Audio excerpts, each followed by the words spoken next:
Student Sunday को आपका test है। आप में से काफ़ी सारे लोग तैयारी कर रहे हैं। आप में से काफ़ी सारे लोगों का ये भी सवाल था, सर आप बार बार कहते हैं रिवीजन करिए, एक बार वापस कंफर्म कर दीजिए कि रिवीजन करें कैसे।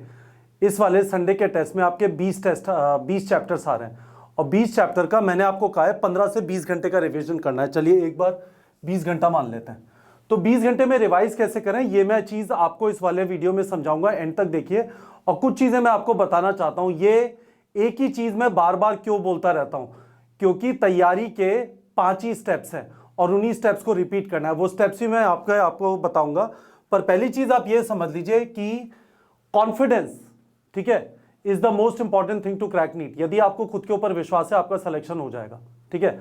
और यदि आपको खुद के ऊपर शक होने लगा है तो सिलेक्शन नहीं होगा। उस प्रेशर सिचुएशन में कॉन्फिडेंस ही आपका साथी है। दूसरी चीज, अच्छा स्कोर, मॉक टेस्ट में अच्छा score is the only way to get confidence. और किसी तरीके से कॉन्फिडेंस नहीं आ सकता। यदि आप मॉक टेस्ट में अच्छा स्कोर करें आपको कॉन्फिडेंस आएगा, आपकी तैयारी बेहतर होगी, आप कुछ अजीब सी चीज देखेंगे, डरेंगे नहीं, आप उससे लड़ेंगे और आप अच्छा कर पाएंगे। और आपका मॉक टेस्ट में अच्छा स्कोर नहीं आ रहा, आपको लगेगा कंपटीशन बहुत ज्यादा है, ये रीजन है, वो रीजन है, मेरा तो नहीं हो पाएगा, मेरा क्या चांस है, आपकी क्या औकात है, वो सारी चीजें चालू हो जाएंगी। मैं आपको ये भी बता देता हूं कि नीट 2020 के रिजल्ट से पहले हमें 90% एक्यूरेसी से पता था कि किन बच्चों का सिलेक्शन होने वाला है।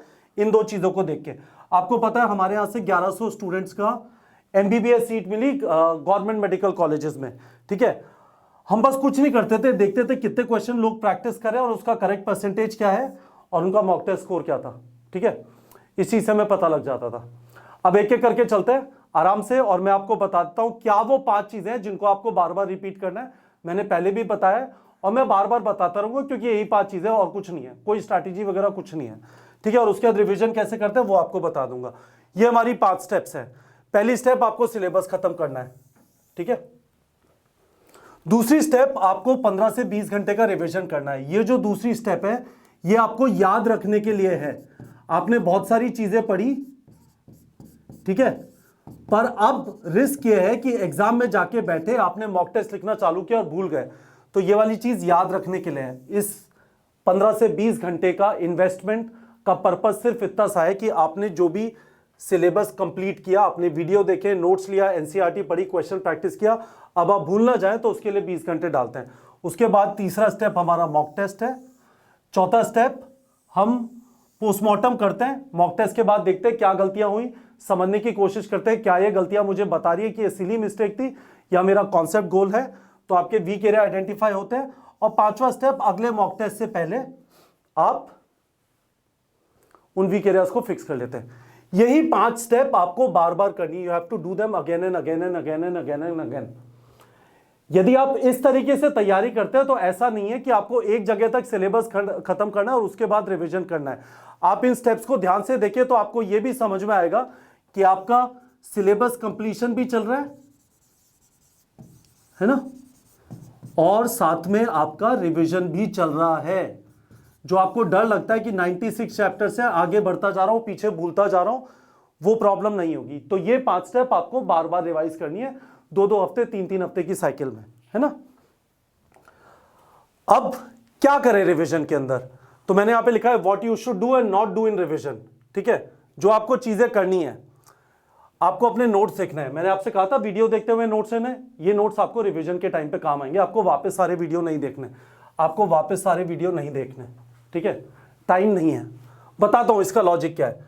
उसके बाद आप जब क्वेश्चन प्रैक्टिस कर रहे होते हैं तो बुकमार्क करते हैं। आप हमारे प्लेटफॉर्म से करें, बुकमार्क का फीचर बड़ा आसान है। कोई क्वेश्चन बहुत अच्छा लगा, अजीब सी चीज दिखाई दी, आपने बुकमार्क कर लिया।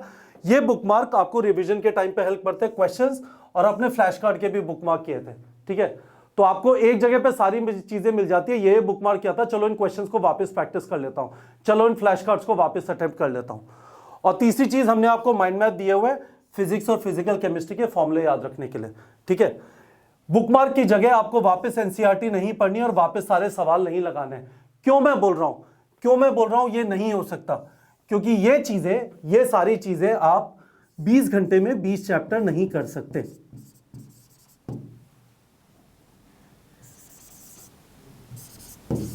ये आप नहीं कर सकते, ठीक है, दिस इज नॉट पॉसिबल।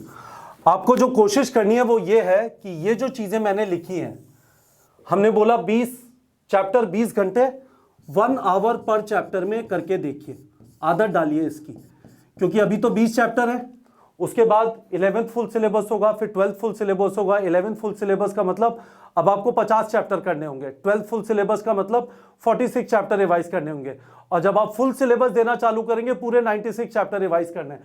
तो इस चीज की आदत डाल लीजिए। This is a very useful habit to have.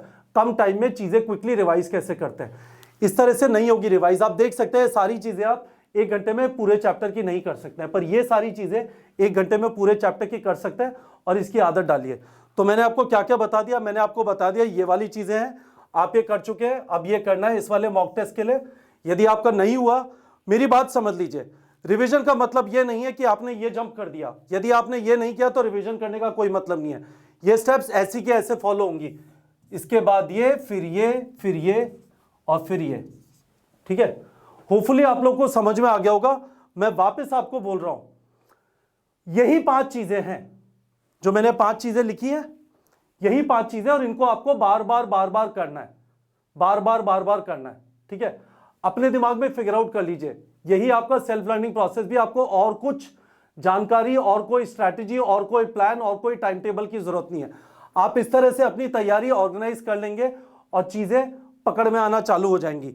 और जैसा मैंने पिछले वीडियो में भी कहा था, मॉक टेस्ट को रियल टेस्ट की तरह ट्रीट करिए, क्योंकि मॉक टेस्ट में अच्छा स्कोर, ये आप जानते हैं, मॉक टेस्ट में अच्छा स्कोर आपको कॉन्फिडेंस देता है, और वो कॉन्फिडेंस आपका पढ़ने का मन बनाता है। जब आपको क्लास में टीचर एक्सेलेंट लिख के स्टार बना के देती थी, कितना अच्छा लगता था, पढ़ने का मन करता था। इंग्लिश की टीचर बड़ी अच्छी है, क्योंकि है ना, इंग्लिश में मुझे स्टार मिलते हैं। स्टार इसलिए मिलते थे कि आपको जो काम मिलता था या आपको जो टेस्ट होता था उसमें आपका अच्छा स्कोर आता था। ये मॉक टेस्ट भी यही है। ये नीट का जो एग्जाम है, बहुत सारे मॉक टेस्ट के एंड पे नीट का एग्जाम है। ठीक है, तो सीरियसली दीजिए, इन 5 स्टेप्स को फॉलो करिए, और जो मैंने बताया रिवीजन इस तरह से कीजिए, क्या चीजें करनी है और क्या चीजें नहीं करनी है मैंने इसमें एक्सप्लेन कर दिया। मुझे आपसे बस यही प्रॉमिस चाहिए, और मैं बार बार नीट के एग्जाम तक यही वाले वीडियोस रिपीट करके बार बार बनाता रहूंगा। बस शर्ट चेंज होगी, कंटेंट सेम रहेगा, कि आप ये कर रहे हैं नहीं कर रहे, आप ये कर रहे हैं नहीं कर रहे। आपको आज ही पता चल जाएगा, यदि आप ये कर रहे हैं तो आपकी चीजों में इंप्रूवमेंट हो रहा होगा, आपकी सिलेक्शन की तरफ कदम बढ़ रहे होंगे। और आप अभी भी नहीं सुनना चाहते, नहीं कर रहे, मर्जी आपकी, जिंदगी आपकी, तो आपसे कमेंट सेक्शन में ये प्रॉमिस चाहिए कि आप ये 5 स्टेप फॉलो कर रहे हैं, आपने कर लिया है, और इसके बाद आप ये करेंगे। और यदि आपका रिवीजन कंप्लीट नहीं हुआ तो आप ये नहीं देंगे, रिवीजन कंप्लीट होने के बाद ही मॉक टेस्ट देंगे। ये मुझे आपसे बच्चों इस वीडियो के कमेंट सेक्शन में प्रॉमिस चाहिए। ठीक है बच्चों।